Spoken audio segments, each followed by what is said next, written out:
አዲስ 1879 ይህ የአዲስ 1879 የታሪክ ማስታው ወደ ገቢረ ዕቅዱ ይሄዳል። በውሎም ስኬታማ ይሆናል። እኒህ ታላቅ ንጉሥም ዳዊት በመድገም ይታወቃሉ። በተለይ ጣሊያን ወደ ኢትዮጵያ መርዟን ልትረጭ ባኮበኮበችበት ዋዜማ መጪው ፈተና ለኢትዮጵያ ከባድ መሆኑ ስለሚታወቅ የንጉሡ ጸሎት ይበልጥ ጨምሯል። እንቅልፍም ነስቷቸው ነበር። በጉዳዩ ከባለቤታቸው እቴጌ ጣይቱና ፊታውራሪ ራስ አበጋዞች ጋር ከመከሩና ከዘከሩ በኋላ የክተት አዋጅ ነጋሪት በመስከረም ዘመቻ በጥቅምት አስነገሩ።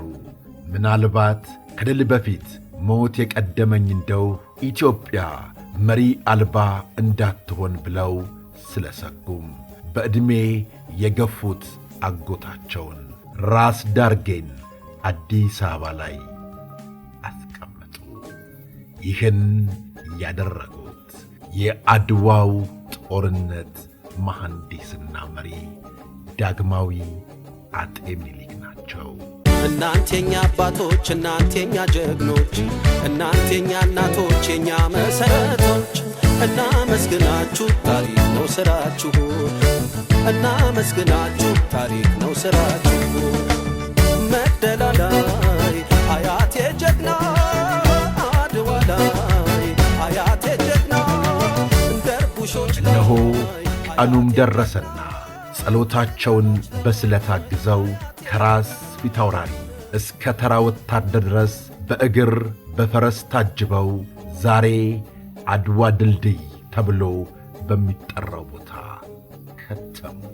ይህ ድልድይ ልክ እንደ ወረኢሉ የአርበኞች መሰብሰቢያ ቦታ ነበር።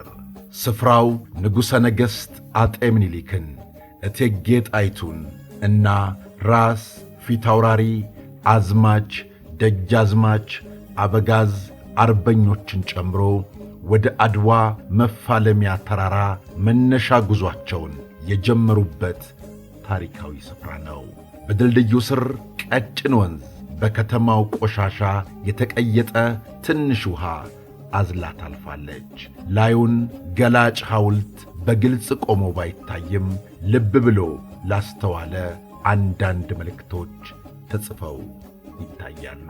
ስጡት ለዚያ ጀግና ጎራዴ ስላችሁ ደጋግሞ ድል ማድረግ ልምዱን ማውቃችሁ ውርደት አከናንቦም ጠላቱን የሸኙ የሀገሬ ጀግና ናልበገር ባይ ነው ዘማል ጎራዴው።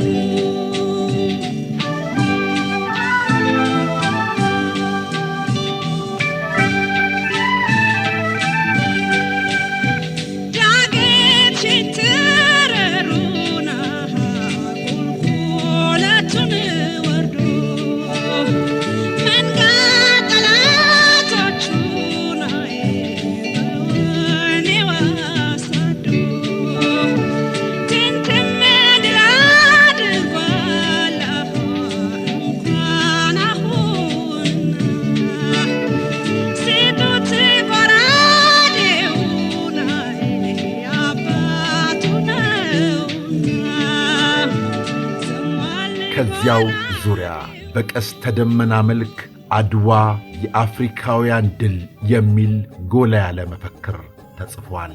እነዚህ ውስን የስለ አውደሬዎችና ቅንጭብ መፈክሮች ለድልድዩ በቂ አይደሉም። ታሪክን ከስር መሠረቱ የማያውቅ ሰው አድዋ ድልድይ ምን እንደሆነ በቶሎ ያረዳውም። ድልድዩ ወንዝ ላይ መመስረቱ የአድዋ አርበኞችም ከዚያ ላይ መነሳታቸው ታሪኩን ጉልህ ያደርገዋል። ለምን ቢባል አባቶች ወንዝን እንደ የትውልድ መሸጋገሪያ ድልድይ ይመስሉታል። ያን ወንዝ የሚሻገሩት አባቶችም በታሪክ መዝገብ ውስጥ ጎልተው ይጻፋሉ። አድዋ ድልድይም ይህን አይነት መዝገብ ያትታል። ትቢያው በረከት አለው። አርበኞችን መርቆ እንደሸኛቸው መርቆ ተቀብሏቸዋል። ድልድዩ የባርነት አገዛዝን መክተው የነጻነት ሕልውናን ስላቆዩልን አባቶች ይናገራል፣ ይተርካል። ስለዚህም ድልድዩ የጥቁር ሕዝብ ወደ ነጻነት መሻገሪያ ምልክት ነው።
ሰሌዳው ላይ እንደምናነበው ስዕሉ ላይ እንደምንመለከተው ቦታው የአፍሪካውያን የነጻነት መዳረሻ መሆኑን ያስረዳል። እውነትም ነው። የአፍሪካ ርዕሰ መዲና የሆነችው አዲስ አበባ በጀግኖች አርበኞች ታፍራ በውጭ ወራሪ ኃይል አለመደፈሯን ያሳያል። ድልድዩ አራዳ ጊዮርጊስ ከሚገኘው የአጤ ምኒልክ ሐውልት ቀድሞ የተገኘ ነው። የፊተኛው ገና ውጤቱ ምን ይሁን ምን ሳይታወቅ በፊት ለአርበኞች መነሻ ትቢያ ነበር። የኋለኛው ደግሞ ከድል በኋላ በንግሥት ዘውዲቱ ዘመነ መንግሥት የተመሠረተ ሐውልት ነው። ዳግማዊ አጤ ምኒልክ ጥቅምት 2 ቀን 1888 ዓ.ም ከግብረ አበሮቻቸው ጋር ከአዲስ አበባ ሲነሱ የነበረው ድባብ በተመለከተ የፓውሎቲ ድርሳን የከተበውን ጳውሎስ ኞኞ እንዲህ አስቀምጦታል። ሲጓዙ በደንብ ተመልክቻለሁ።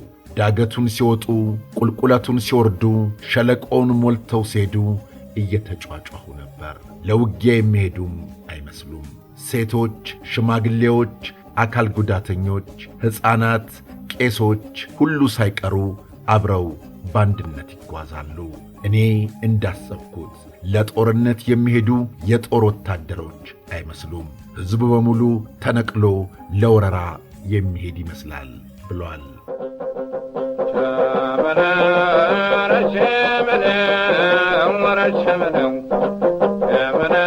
ያንን ደጋጋ በለው በሰንጋ ሆኖ በለው ሰንጋ የሚወጋ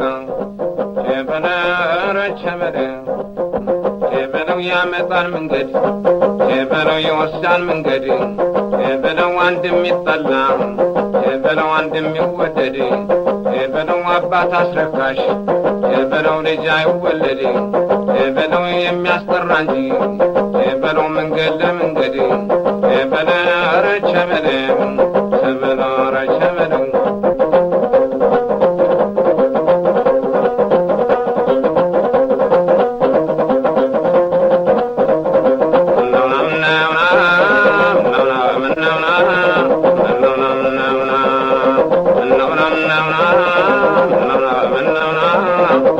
እያስደገሙ ወንድም ወረወሩ አሉ በርከክ በርከክ አውሬ መስያቸው ተሰው መፈጠሬን አልበነገራቸው ነውና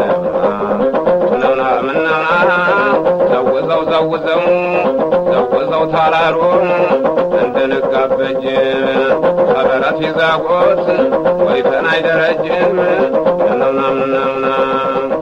በዚህ ታሪካዊ ጉዞ ላይ ከአዝማሪዎች፣ ከባለቅኔዎች፣ ከአረሆ ሸላሊዎች ባሻገር ንጉሡ ለወታደሮች ሰፊ የስንቅ ዝግጅት በማድረጋቸው በታሪክ የመጀመሪያው ይሆናሉ። ከዚያ በፊት በኢትዮጵያ የስንቅ ዝግጅት ሥርዓት ስለማይታወቅ ወታደሮች በዘመቻ ላይ ችግር ይደርስባቸው ነበር። ስለዚህም ንጉሡ ለ2 ዓመታት ያከማቹትን ስንቅ በጦርነቱ ጊዜ ተጠቅመውበታል። በነገራችን ላይ ንጉሡ እምዬ የሚል የማዕረግ ስም የተሰጣቸው እንደ እናት ማብላት ማጠጣት ስለሚወዱ ነው። በተለይ በዘመቻው ጊዜ የነበረውን የስንቅ ዝግጅት እቴጌ ጣይቱ ለደጋፊዎቻችን መለያም ጭምር ይሆናል ብለውም ነበር። እንዳሉትም ሕዝቡ በደጋፊነት የያዘውን ይዞ ዘምቷል።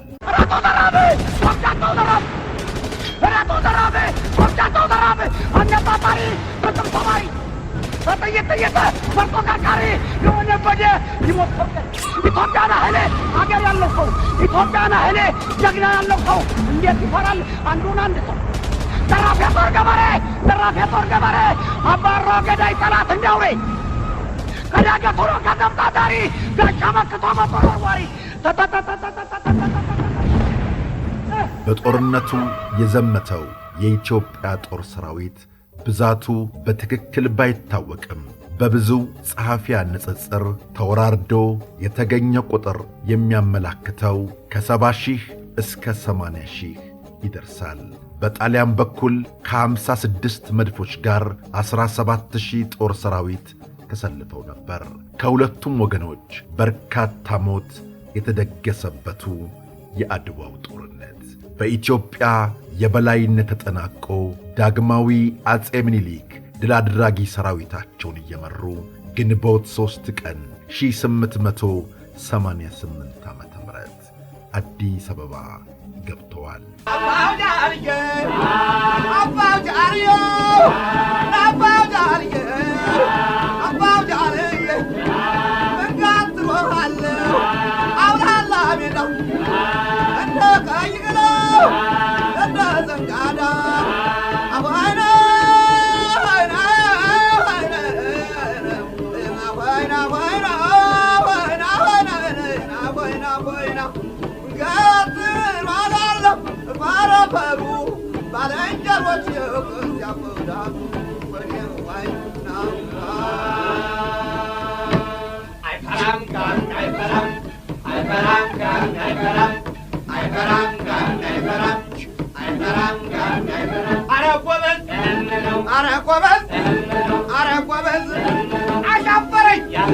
አሻፈረኝ ተመለስ ቢሉት ያበጣም ጣጣ ከቱን ነበር ከቤት ሳይወጣ ተነሳ ጓዴ ራይ መንገዱን እንግዲህ ሆነ ያየነው ጉድ